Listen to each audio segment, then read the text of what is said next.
이번 그 학술 대회를 제가 이렇게 준비하면서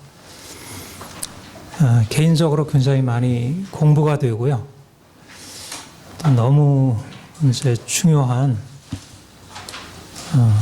하나님의 부르심이 있구나 이제 그런 생각을 하게 돼요. 이제 오늘 이제 이것을 계기로 저 개인적으로도 좀 더 좀 기도하면서 하나님이 이 시대에 이제 우리 교회를 향해서 어떤 부르심을 갖는지 그것에 대해서 좀 더 생각을 해야겠다 생각을 했습니다. 제가 오늘 문명사적 위기의 징후로서의 코로나19라는 제목을 가지고 사실 이제 코로나에 대해서 일단은 이게 이제 어떻게 발생했고 또 이걸 어떻게 이런 상황들에 대해서 이런 위기 상황들에 대해서 어떻게 해결할까? 이제 1차적으로 사실은 이제 이 코로나 팬데믹이라는 이제 이제까지 역사에서 처음 있는 이제 이 일을 뭐 여러 가지로 진단할 수 있죠. 근데 이제 1차적인 것은 이제 이 생태계 위기와 연관되어 있는 것으로 거의 모두 다 지적하는 것이라 이렇게 생각을 해요. 그래서 이제 오늘 제가 이제 일단은 이 코로나19를 제 서구 문명이 가져온 생태계 위기와 연관해서 먼저 제시를 하고 그리고 이 생태계 위기를 특별히 이제 저는 문명사적 위기다. 서구 문명이 사실은 굉장히 놀라운 단지 서구 문명이 이제 단지 서구만의 문명이 아니라 이게 전 세계를 이끌어가는 문명이 되었는데 뭐 다들 이것의 가치에 대해서 부정하지 않죠. 그런데 실제적으로 이것이 오늘날 이제 코로나를 비롯해서 생태계 위기, 기후 위기를 비롯해 심각한 위기 상황을 가지고 있다는 거예요. 근데 제가 이제 오늘 특별히 살피려고 하는 것은 이제 그런 기본적인 것을 이제 다루면서 이것이 가지고 있는 그 영적 도덕적 위기에 초점을 맞추려고 생각을 해요. 그러니까 이것은 단지 어떤 생태계 기후 위기의 문제가 아니고 그 바탕 안에 영적 도덕적 위기가 있다. 그리고 이것을 해결하는 데 있어서 그야말로 영적인 위기, 도덕적인 위기를 해결하기 위한 뭐 여러 가지 이제 모색이 있겠지만 이것을 위해서 이제 가장 아주 중요한 해답을 줄 수 있는 것이 우리 기독교 복음, 이제 그리스도의 복음이야말로 이 시대에 해결할 수 없는 그 문제를 느끼지만 실제적으로 이 문제를 해결할 수 없다고 생각하는데 이 문제를 해결할 수 있는 확실한 대답이 여기 있다. 물론 이제 좀 더 구체성으로 들어가게 되면 우리가 과연 그 대답을 가지고 있는지에 대해서는 이제 질문이 있겠지만 저는 그런 확신을 갖게 되고요. 그래서 일단은 위기 상황을 특별히 과학적 이제 제가 처음에 그 얘기를 했는데 과학 위기인 것은 분명하지만 단지 이거를 과학적인 것으로 해결하는 데 문제가 있는 게 아니라 이것의 영적 도덕적 위기를 살펴야겠다. 이제 그런 부분에 초점을 맞추려고 합니다. 그러니까 생태계 위기 이제 그 제가 최지천 교수 그 이대 석좌 생물학과 교수 아주 이 분야에 대해서 아주 가장 많이 이렇게 알려지신 분이죠. 그러니까 이분의 진단을 보면 이 코로나 우리도 뭐 일반 우한 그 바이러스 실험소에서 이제 나온 것으로 근데 이제 뭐 정확한 원인은 뭐 여러 가지 설이 많이 있어서 잘 모르지만 박쥐 또 천상갑이라고 하는 동물에 있었던 바이러스가 인간에게 옮겨진 것이다. 근데 어떻게 이게 인간에게 옮겨졌느냐 그랬을 때 결국 그 사람들이 그 야생동물, 먹어서는 안 되는 야생동물을 먹고, 그래서 이제 그걸 잡기 위해서 자연이 서식하고 있는 그런 동물들이 서식하고 있는 곳에 이제 침범을 하게 되는 것. 그리고 이제 또 하나는 이제 기후 위기로 점점 박쥐의 서식지가 원래 열대 지방에 사는 것인데 이게 이제 점점 온대 지방으로 옮겨지면서 인간과 만나게 되는데, 박쥐 같은 경우에는 그러니까 박쥐 안에 있는 바이러스를 인간의 몸이 이제 감당하지 못해서 결국 바이러스 뭐 코로나만이 아니라 메르스 뭐 여러 신종플루 같은 전염병, 감염병이 이렇게, 그래서 이제 핵심이 여기에 이제 그 생태계 위기와 연관되어서 일어나는 것으로. 그래서 제가 그 생태계 위기에 대해서 이제 여러 책들을 보면서 정말 이렇게 도전을 받은 책이 레이첼 카슨의 침묵의 범위라는 아주 유명한 책이에요. 이 책이 그 해충 구제를 위해서, 살충제를 위해서 화학 제품을 이제 뿌린 거죠. 그랬더니 거기 뭐 강 뭐 이런 것이 오염되면서 뭐 물고기, 새들이 다 죽어나가는 이제 그런 것을 비롯해서 하여튼 1962년도에 나온 책인데, 이 책에서 그러니까 심각한 이제 어떻든 인간의 문명으로 인해서 어떻게 생태계가 근본적으로 이제 파괴되는지, 거기 6쪽에 보면 제가 이제 밑줄 부분에 그 중간쯤에 보면 생태계는 너무나 연약해서 쉽게 파괴되고 다른 한편으로는 믿을 수 없는 만큼 튼튼하고 회복력이 강해서 예상치 못한 방식으로 역습한다. 그러니까 말하자면 생태계는 하나의 전체적으로 균형을 이루고 있는데, 해충을 죽이려고 해서 그걸 깨뜨리게 되면 그 천적이 이제 이렇게 사라지면서 이렇게 엄청나게 이제 생태계에 문제가 생기니까 오히려 더 그런 화학 제품을 썼을 때보다 쓰기 이전보다 이제 더 심각한 문제가 일어나는 것으로. 그리고 이제 윤지로라는 이제 환경 기자가 쓴 이제 탄소로운 식탁에서 여기서 제가 이제 읽고 좀 이렇게 놀란 얘기가, 왜 이렇게 기후위기가, 뭐 기후위기에 여러 가지 뭐 자동차, 뭐 이제 이런 것이라든지 이런 것이 이제 심각한 기후위기를 갖는데, 근데 이제 가장 중요한 원인 중에 하나가 이 육식 때문에 결국 이제 육식을 해결하기 위해서 이제 그런 아마존의 그 숲들을 다 벌목을 해가지고, 그래서 이제 아마존이 원래는 지구의 허파라고 불리웠는데, 그게 이제 그 굴뚝이 되었다, 이렇게 얘기될 만큼 심각한. 그러니까 인간의 욕망으로 인해서 이제 어떻게 이제 생태계가 파괴되고, 그리고 이제 심각한 기후위기를 얻는지 이런 얘기를 하고 있어요. 그런데 이제 이러한 생태계 파괴 기후위기가 오게 된 근원적인 원인이 뭘까? 여기에서 이제 가장 큰 게 이 경제, 산업으로 인한 이제 문제라는 것이에요. 그 7쪽에 그 맥키버니 그 이제 우주의 오아시스라는 지구라는 책에서 지구 위기의 근원을 성장 경제, 그 경제를 통해서 계속 이제 성장을 추구하는 것을 통해서 성장에 이제 한계가 없는 것으로 이렇게 계속 나갔다는 거예요.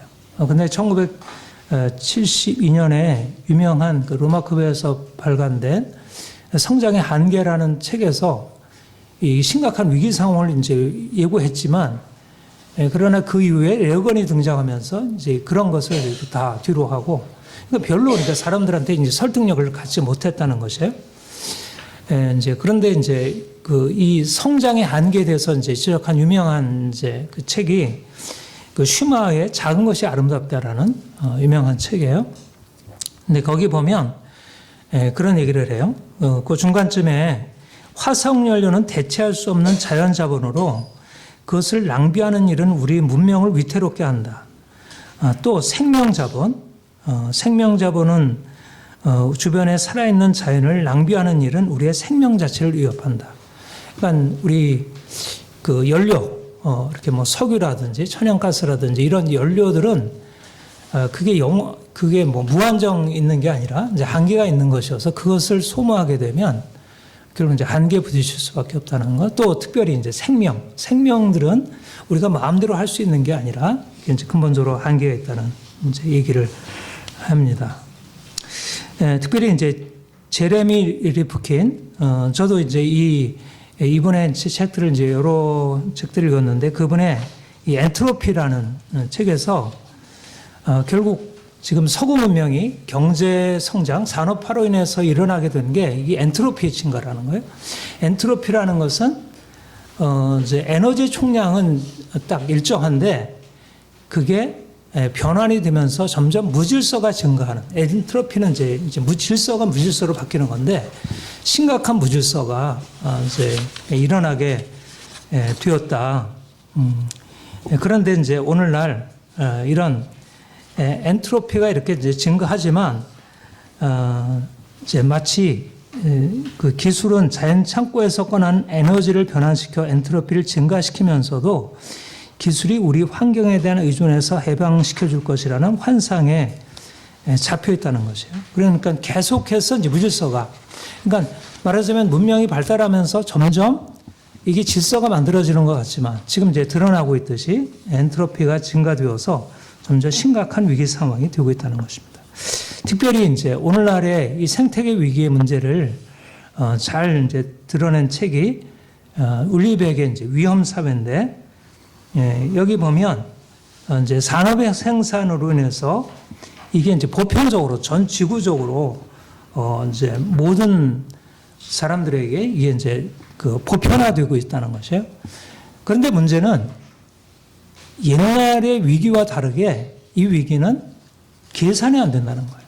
너무나 이렇게 크고 또 인간의 측정 범위를 넘어선 것이어서 이거 전문가들만 이것을 이제 해석할 수 있다는 거죠. 그래서 그 9쪽에 그 33번 그 다음 10줄 정도 위험을 그들의 입장에서 위험하다고 해석하는 전문가들을 위험의 정의를 생산하는 사람이다. 그러니까 이들이 위험하다 그래야 비로소 위험하게 여겨지는, 그러니까 다른 사람들이 실질적으로 위험을 느끼지만 그러나 전문가들이 위험하다고 그러지 않으면 그것을 위험으로 느낄 수 없는, 그리고 오히려 그걸 위험하다고 보는 사람들을 이거를 비판하는 것이 오늘날의 이 그 생태계 파괴를 비롯해서 기후 위기가 이제 이런 차원에 속한다는 거죠. 그래서 이거를 제가 이제 이거를 보면서 프로이트의 그 문명 속의 불만이라는 책에서 이제 그 탈현실화라는 말을 썼는데, 탈현실화란 외부의 현실 세계와 자아 사이에 발생하는 사고와 충동의 내부 세계가 심각하게 대립될 때 고통스러운 현실을 부정하는 기제라는 것입니다. 그러니까 모압디레라는 스페인 왕이 아라마시가 함락되었다는 편지를 받았어요. 사신으로부터. 근데 사신을 죽이고 편지도 불살라버리는 거예요. 말하자면 사실을 부정하는 거죠. 이렇게 해서 마치 없었던 식으로. 말하자면 오늘날 심각한 위기 상황이 벌어지고 있지만 그 위기 상황을 인정하지 않는 것이 오늘날의 현실이 되었다. 그렇게 말할 수가 있겠습니다. 그래서 이제 이거를 어떻게 볼 수 있을까? 이제 말하자면 생태계 위기, 여기에 이제 경제 산업화가 이제 가져온 위기인데 이것을 이제 어떻게 볼 수 있을까? 이제 그 백이 이런 얘기를 했어요. 거기 위에 관한 진술은 결코 사실 진술로 축소될 수 없다. 그 구성 부분의 위험은 이론적, 규범적 요소를 동시에 포함한다. 그러니까 이거는 객관적인 과학적인 사실을 넘어서서 윤리적인 문제라는 거죠. 그런데 만약 윤리적인 문제를 이걸 강구하게 되면 이것이 가지고 있는 그것의 실제적인 문제에 대해서 이제 알 수 없다. 그 구체적인 이제 예를 하나 들었는데요. 문행교회 주거 지역의 방 3개짜리 아파트에 앉아서 석살된 아들 마르틴에게 우유를 먹이고 있는 여인은 이런 식으로 농화학 생산하는 화학산업과 이 시의 법령에 따라 비료를 과다하게 사용하여 특화된 작물을 대량 생산하는 농부들과 직전한다. 그러니까 아이에게 우유를 먹이는데 그 우유가 농부의 화학 비료를 사용한 농사와 또 그것을 하게 한 정부의 입장이 있다는 거예요. 그러니까는 단지 농부와 정부가 한 일로만 가지고는 그것이 가지고 있는 의미가 드러나지 않는다는 거죠.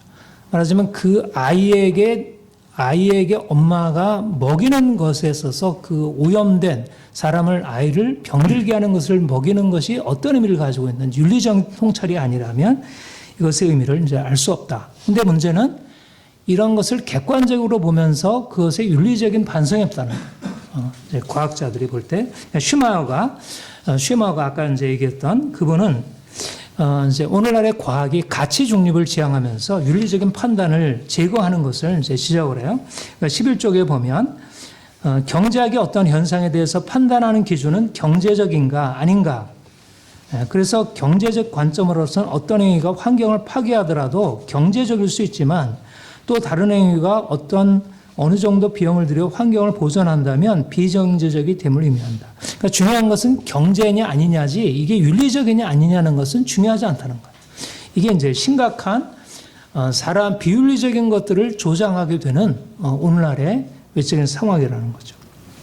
그래서 이제 오늘날의 산업사원 노동이 기계가 노동을 대신하는 산업사회를 문화의 파괴로 얘기를 해요.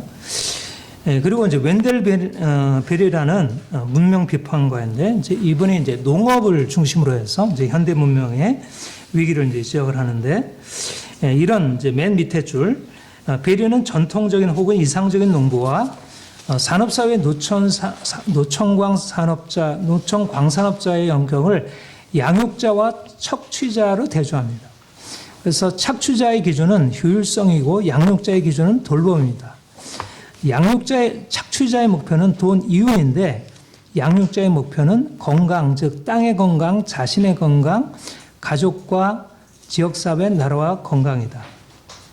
그러니까 오늘날의 산업사회가 착취자로서 이전의 양육자의 모델을 대신하면서 자연을 파괴하는 것을 너무 당연하고 있다는 거예요. 그 중간에 현대농업을 주장하는 관료, 학자, 기업가들이 말하는 농업의 힘은 토양의 비옥함이나 건강함, 농사짓는 마을의 건강, 지혜, 검약, 의무, 책임 같은 가치로 측정되지 않고 농업, 자본을 창출할 수 있는 능력. 그러니까 말하자면 농업적인 것이 아니라 경제적인 것이다. 슈마의 얘기와 같은 얘기죠. 중요한 것은 윤리 문제가 아니라 경제 문제라는 것입니다. 그래서 오늘날 산업사회가 가지고 있는 것은 가치를 배제하고 윤리적인 가치를 배제하고 이것이 얼마나 효율적인지 경제적인지만 따진다는 거. 이런 면에서 오늘날의 생태계 위기, 기후위기를 가져오게 된 주범이 인간의 욕망이고 그 안에는 중집성을 가장한 잘못된 윤리적인 관점이라 볼 수 있다는 거예요. 이것의 뿌리, 말하자면 윤리의 뿌리는 철학이라 할 수 있고요. 세계관이라 할 수 있어요. 여기에 이제 근본적으로 오늘 제가 얘기하고자 하는 굉장히 중요한 부분이 있는데 산업사회의 비윤리성은 전통사회의 비윤리성과 차원이 달라요. 이거는 이제 생태계 파괴를 가져온 과학자, 기술자, 기업가, 관료 등의 전문가들은 전통적인 관점에서는 비윤리적인 사람들이 아니지만 그들의 비윤리성이 그들의 세계관에 근거하고 있다는 거예요. 이 세계관. 그래서 잘 안 보인다는 것입니다. 그냥 드러나게 거짓말하고 하는 사람들이 아니고. 근데 이게 이제 어떤 세계관이냐면, 제레미 리프킨이 쓴 그 엔트로피에서 이렇게 얘기를 해요. 오늘날의 이 산업사회를 가져온 그 세계관의 핵심이 베이컨, 데카르트, 뉴턴 같은 사람들인데, 베이컨은 객관적 지식으로 무장하면 모든 자연물을 지배할 수 있고, 인간 신체, 기계, 무수한 다른 것을 지배할 수 있다. 그래서 이제 데카르트가 이것을 수학으로 바꾸고 뉴턴은 이것을 이제 기계적 운동으로 자연에 설명했다는 것입니다. 그래서 이제 지금은 단지 자연에 세웠던 것들이 뭐 기업, 경영, 학문 모든 영역에 들어와서 이게 우리의 삶 전체를 구성하는 세계관이 되었고 모든 사람들이 여기 아래 살아가고 있다는 거예요. 그래서 이걸 이제 아도르노 호르카마이러라는 이제 프랑크푸르트 학파 이분이 아주 유명한 기몽의 면접법이라는 책에서 이거를 뭐라고 얘기했냐면 자연을 지배해가지고 자연의 억압으로부터 인간을 해방시키려고 하는데 오히려 인간이 그 안에서 억압당하게 되었다. 그래서 오히려 그로 말미암아 인간은 더 사물화를 겪고 인간이 사물처럼 되었다. 그리고 모든 생명이 사물처럼 죽어있는 사물로 되었다는 말하자면 기계적인 법칙으로 설명하다 보니까 생명이라든지 인간의 정신이라는 것이 다 사물의 기준으로 이제 떨어지게 되었다. 이렇게 얘기를 해요. 그 15쪽에 보면, 이제, 이거를 데카르트의 나는 생각한다, 그러므로 나는 존재한다라는 그 명제에 연결시키고 있어요. 인간이 그러니까 주체가 되어서 모든 것을 지배하게 되면 그게 바로 실제라는 거예요.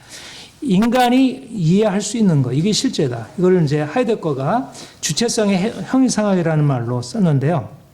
거기 이제 밑줄 친 것에 보면, 주체의 주관성의 본질로는 대상화할 수 없는 것이란 전혀 존재하실 뿐이라 무엇이든지 대상화할 수 있다. 말하자면 인간이 주체가 되어서 내가 원하는 방식으로 자연과 인간을 내가 만들어내고 그것을 가지고 이 세상을 재구성할 수 있다는, 인간이 이제 주인이 되는 거죠. 사물의 주인.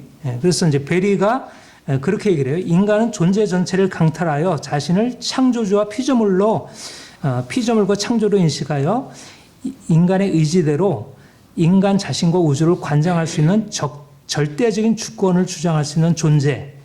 그리고 이제 만물을 기계를 통해 제조되는 낙원의 원죄제로 보고 그 나머지 모든 인간의 두려움, 경외, 존중, 겸양 이런 미덕 같은 것들을 다 제거할 수 있게 되었다. 이렇게 얘기를 해요. 이제 C.S. 루이스는 그 16쪽에 자연과 다른 인간을 자기 원하는 대로 만들어낼 수 있는 지배력을 행사하는 자들을 인간 제작자, 조작자로 지칭을 하죠. 그래서 과거에는 인간을 넘어서고 있는 도의 지배를 받고 있었는데 이제는 도로부터 해방되어서 그것을 지배하는 자로. 이게 이제 오늘날 현대, 근대 산업사회를 만들어낸 인간의 새로운 세계관. 이거는 아주 중요한, 말하자면 기독교 신학의 근본적으로 하는, 인간이 하나님 앞에 하나님이 말씀한, 하나님이 세워준 질서에 따라가야 할 존재인데 인간이 자신이 주가 되어서 세상을 이렇게 창조하는 존재가 되었다는 건 여기에 이제 인간의 위치가 근본적으로 바뀌게 된 것이 있다. 이렇게 보겠습니다. 교회 책임. 시간이 많이 갔는데요. 약간 빨리 하고 하겠습니다. 교회 책임은 첫 번째 이제 하나님 나라라고 하는 것을 가지고 이제 우리가 말할 수 있는데 첫 번째는 오늘날의 이런 세계관, 세관에 대해서 이제 비판적인 관점, 그러니까 종말론적인 관점이다. 이렇게 이제 말할 수 있다. 보겠습니다. 그래서 이제 성경에서 이제 그리스도께서 오셔서 이 세상을 끝내고 새로운 세상을 가져다 주는 그것을 우리가 종말론적인 관점이라 이렇게 볼 수 있는데 위르카는 올트만은 이제 유명한 이제 그 독일 신학자죠. 그 17쪽에 그 이제 보면 자연에 대한 산업적 폐과 남용을 통한 수천 종의 식물과 동물을 회복할 수 없는 폐기를 침묵의 범과 생태학적 묵시라 얘기를 해요. 그러니까 오늘날이 우리가 성경에서 얘기하는 묵시록인데 말하자면 이것은 이제 생태로 드러난 이제 묵시다. 그래서 우리가 이제 결국 하나님 나라를 소망하며 살아간다는 것은 오늘날의 이 세계가 성공한 것처럼 보이지만 그것을 깨뜨리고 그것을 거부하고 죽음의 세력을 대항해서 사는 삶을 긍정하는 삶이다. 이렇게 얘기를 하죠. 그 다음에 이제 자쿠의 룰은 이제 오늘날 아까 얘기했던 이제 이 시대의 종교가 인간이 사물을 마음대로 구성해서 만들어내는 것을 이제 사실 종교라 이렇게 지칭해요. 인간이 모든 것의 선의 기준이 되는 거죠. 하나님은 사실이 아니기 때문에 진리가 될 수 없고 기술, 국가, 생산이 사실이 된 순간 그것을 사실로 숭배하게 된다. 그러니까 오늘날 인간이 만들어낸 것을 오히려 이제 참된 것으로 이제 숭배하고 그것을 따라가는 것. 이게 이제 오늘날의 이제 시대인데 이 시대를 거슬러서 기독교가 해야 할 일은 종말론적인 삶으로 이제 기독교를 이것을 거슬러 가는 것. 이것에 대항해서 싸우는 것. 이렇게 얘기를 합니다. 그 다음에 이제 노만 워즈바는 이제 여기에 대해서 이제 그 19쪽에 이제 그리스도 사건을 이제 로마 제국과 이렇게 이제 연결해서 이제 해석을 하면서 로마의 로고스와 그리스도의 로고스가 대결한다. 로마의 로고스는 말하자면 지배해서 권력으로 지배하는 것이라면 그리스도께서는 십자가로 그것을 폭로하시고 그것을 대항하셨다. 오늘날도 그리스도께서 오늘 행하시는 것은 폭력으로 평화와 번영을 이루는 온갖 경제 질서, 정치 질서를 대적하는 것이다. 그래서 이제 그리스도께서 오셔서 이제 우리가 이제 그리스도를 따라간다는 것은 오늘날의 이제 이 세상을 지배하고자 하는 이 환상으로 이제 차 있는 이 우상 숭배하는 세상을 거슬러 행하는 것으로 이제 이제 밑에서 19쪽 밑에서 한 10줄 하나님 나라의 희망은 기막힌 꿈과 같은 환상에서 빠져나오겠다는 결단이다.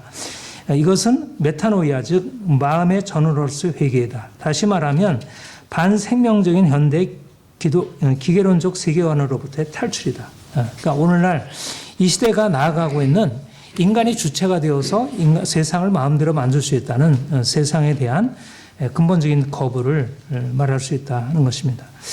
그 다음에 이제 마지막으로 진리에 대한 순종과 사랑의 돌봄. 그러니까 이제 이 시대를 이제 거슬러 가게 되는 데 대안이 무엇일까? 그리스도께서 결국은 이 시대는 지배하는 곳이에요. 내가 무엇이든지 다 지배해서 내 권리를 행사하려고 하는 건 모든 사물 안에 내 권리를 주장하는 것이라면 이제 기독교 우리 신앙이 가지고 하나님 나라의 원리는 그리스도와 같이 순종의 길을 가는 것. 인식에 있어서 메타노이아.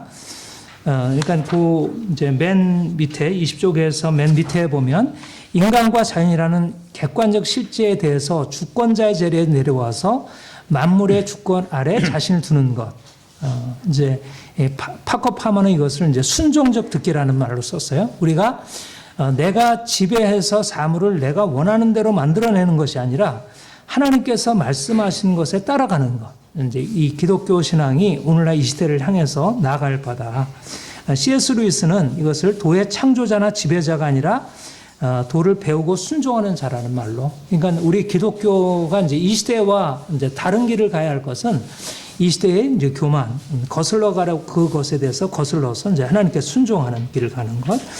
그리고 이제 오늘날 아까 베리가 이제 착취하는, 이제 억압하고 착취하는 그 이제 모델을 얘기를 했는데 기독교 신앙은 사랑의 공동체, 그리스도께서 이 땅에 오신 것이 이제 사랑의 공동체를 이제 만드신 것이고 우리는 사람을 사랑하고 생명을 사랑하는 일에 적극적으로 나서야 한다.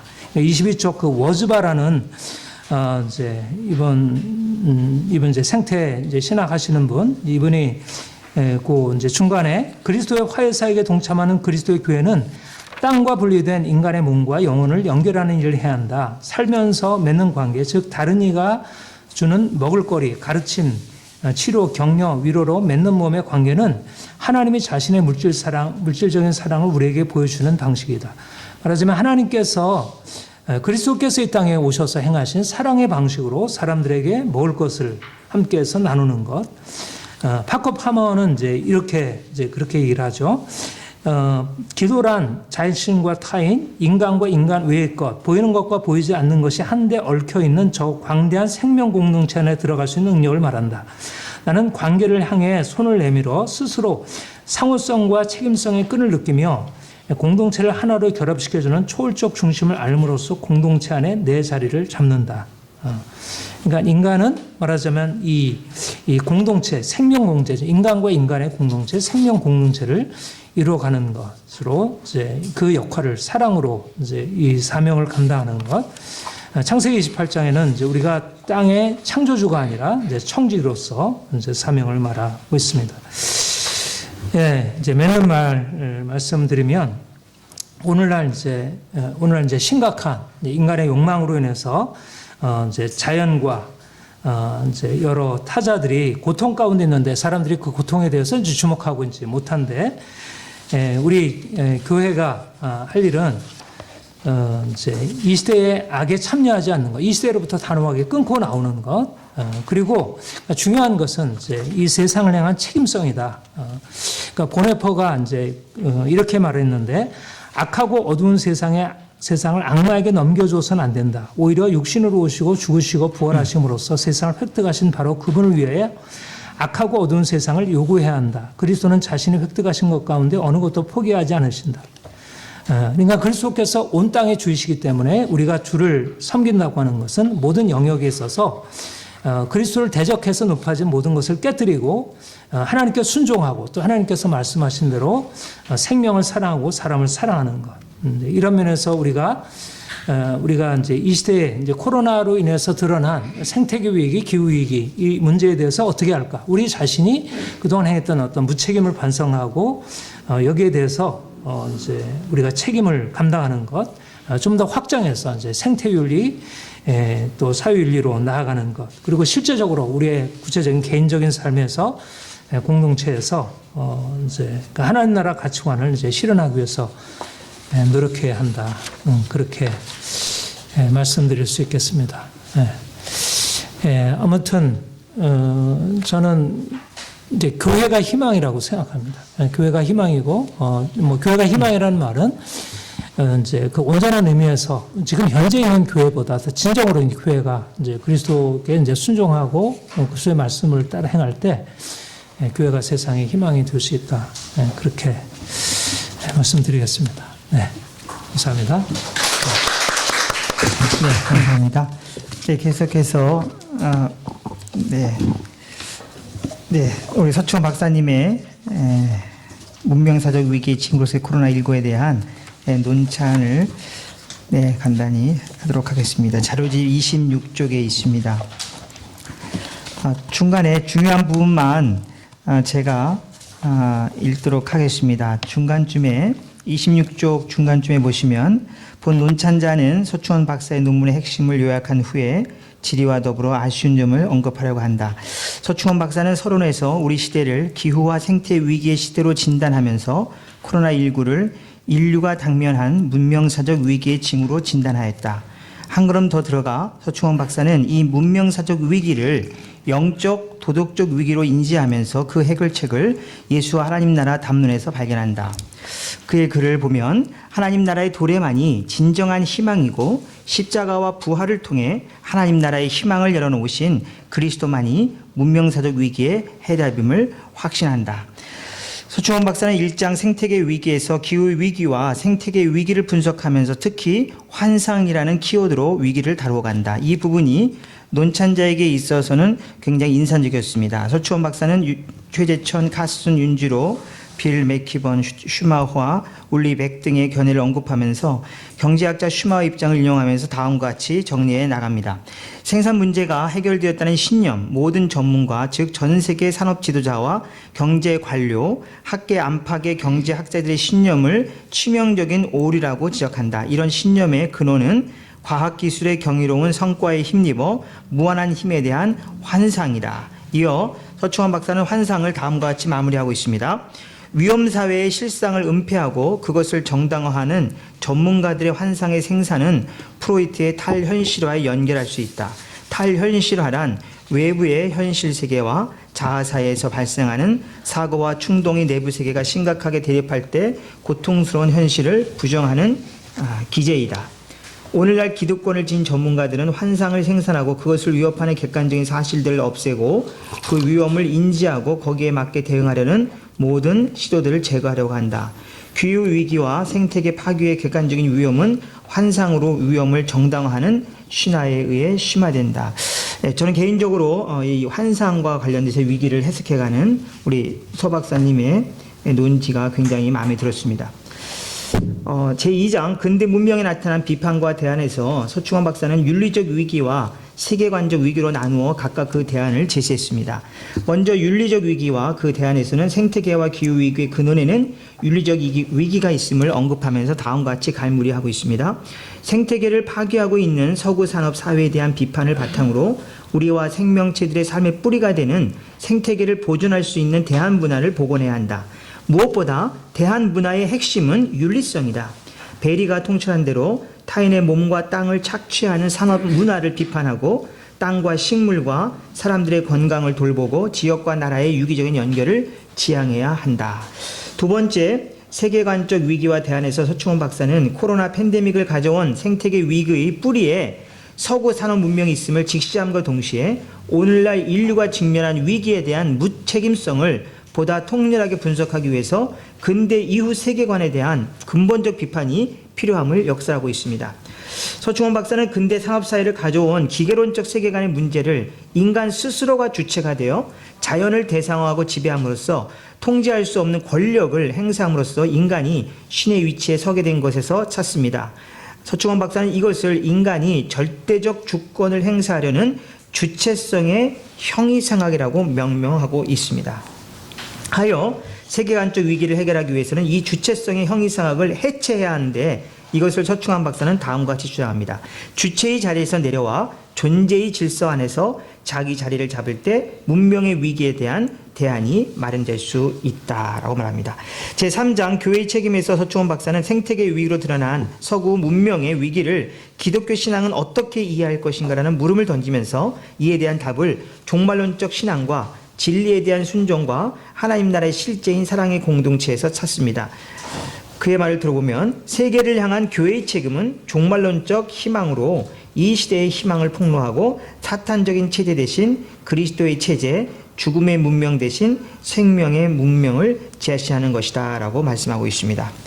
그러면서 이제 결론에서 27쪽 맨 아래 보시면 결론에서 서충원 박사는 작금의 코로나19라는 문명사기 위기 징조 앞에서 종말론적 공동체로서의 교회가 세계를 향한 책임성을 느끼는 것이 중요함을 강조하고 있습니다. 그 내용은 이제 서 박사님께서 마지막 결론 부분에서 언급한 내용을 제가 그대로 갖고 왔습니다. 그 결론 부분 이제 말고 이제 제 간단한 이제 질문과 더불어서 아쉬운 점을 말씀을 드리겠습니다. 서충원 박사는 지금도 진행되고 있는 코로나19 팬데믹에서 문명사적 위기의 징후를 발견함과 동시에 이에 대해 꼭 필요한 여러 진단과 대안 그리고 이에 대한 교회의 책임을 이르기까지 훌륭한 논지를 전개해 주셨습니다. 특별히 생태계와 기후위기의 배후에 윤리적 위기가 있음도 잘 지적해 주셨습니다. 본 논찬자는 그럼에도 불구하고 옥의 티를 찾는 논찬자의 역할을 감당하기 위해 몇 가지를 추가로 생각해 보고자 합니다. 먼저 제기하고 싶은 질문은 서충원 박사는 서론에서 그리스도만이 문명사적 위기의 해답임을 확신한다고 했는데 본 논문에서 이 점이 어느 정도 설득력 있게 매우 좀 구체적으로 제시되었는지가 다소 의구심이 듭니다. 첫 번째 질문과도 연동되는 것이지만은 그리스도와 교회는 밀접한 관계가 있고 교회 또한 이 세계에 존재하는 현 문명사의 위기와 별개로 존재할 수 없는 공동체인데 본 논문에서는 지난 코로나 시기 약 3년을 가리킵니다. 지난 코로나 시기 교회가 당면했던 위기 또는 교회 역시 환상을 가질 수 있는데 이 부분에 대해 좀 너무 소홀하게 다뤄진 것이 아닌가 하는 아쉬움이 남습니다. 셋째로 결국 본 논문에서 중요한 키워드가 하나님 나라인데 이 하나님 나라가 어떻게 세상의 소망이 되는지에 대한 구체적인 대안이 결여되지 않았나 하는 생각이 듭니다. 마지막으로 논지를 전개하기 위해 인용한 대부분의 중요한 저서들이 코로나 이전에 나온 연구라는 점이 좀 아쉬운 지점입니다. 물론 그 모든 저자와 그들의 저서들은 시대를 초월해 고전의 역할을 하고 있는 작품임은 분명하지만 그럼에도 불구하고 현재 코로나를 경험하고 있는 지금의 시대에 대한 담론을 불러일으키는 대표적인 논객들, 예를 들면 슬라브의 지젝이나 조르조 아감벤 그리고 미국의 신학자 캐서린 켈러 등의 최근 연구들을 함께 농구했으면 더 훌륭한 논문이 되지 않았을까 하는 생각이 듭니다. 그럼에도 불구하고 서충원 박사의 글은 다시 한번 우리 시대의 우상과 환상이 무엇이고 교회는 이에 대해 어떻게 대처해야 하는가에 대한 가르침을 주신 귀한 그림은 분명합니다. 귀한 논문을 쓰신 서충원 박사님께 논찬자로서 깊은 감사를 드립니다. 네. 처음에 이제 그리스도만이 문명사적 위기의 해답임을 확신한다고 했는데 어느 정도 설득력 있게 제시되었을까? 제가 이제 핵심은 영적 도덕적 위기, 특별히 이제 세계관의 위기, 윤리의 위기를 이제 다뤘는데요. 그러니까 그리스도께서 오셔서 오늘날 세계관에 인간의 주체가 되는 것을 깨뜨리는 십자가의 길, 순종의 길을 가셨다. 그리고 우리가 그 길을 가는 것이다. 물론 이게 구체성이 좀 부족할 수 있지만 그런 면에서 이제 저는 그리스도만이 이 길을 갈 수 있는 또 그리스도인이 갈 수 있는 것으로 그리고 이제 그 사랑의 공동체 이거는 가장 핵심이라 보여져요. 이제 윤리의 문제 회복에 있어서 아마 요거는 김진식 목사님도 다루는 것이라 생각하는데 이제 그 점에서 뭐 포괄적으로 다 다루지 못했지만 그 핵심 이제 순종과 이제 사랑이라는 이 부분이 이제 그리스도 이제께서 이제 하나님 우리에게 가져다 준 우리의 삶의 대안으로 우리 그리스도인들이 이제 이룰 수 있는 그리고 이제 교회도 여전히 환상 속에 있지 않은가. 저는 교회는 직접 다루지 않았어요. 교회의 책임성은 다뤘지. 교회 문제는 이제 김순희 목사님이나 박수현 목사님이 좀 구체적으로 그런 교회 환상, 교회가 이제 해결돼야 문제는 이제 우리 뒤에 분들이 이제 다룬다 생각하고요. 하나님 나라가 어떻게 세상에 소망이 되는지 구체적인 대안. 이건 역시 그 첫 번째 질문과 비슷하게 제가 좀 다룬 것은 이 세계관이라는 측면과 윤리적인 측면이어서 하나님 나라에 있어서 무엇보다 이거는 현재 아주 핵심이라 보여지고요. 이건 이제 성도들도 그렇고 이 시대를 향해서 정말 이제 세계관을 바꾸는 거, 우리 이제 윤리를 바꾸는 거. 그리고 이제 마지막에 제시한 분은 제가 좀 나중에 참고를 더 하겠습니다.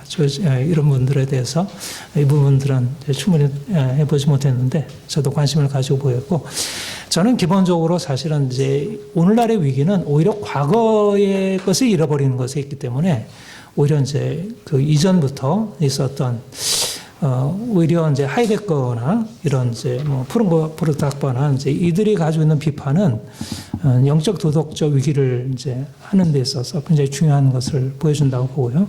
근데 이제 현대의 논의들에 대해서 제가 충분히 다루지 못한 것은 앞으로 저도 과제로 이제 하고자 합니다. 네.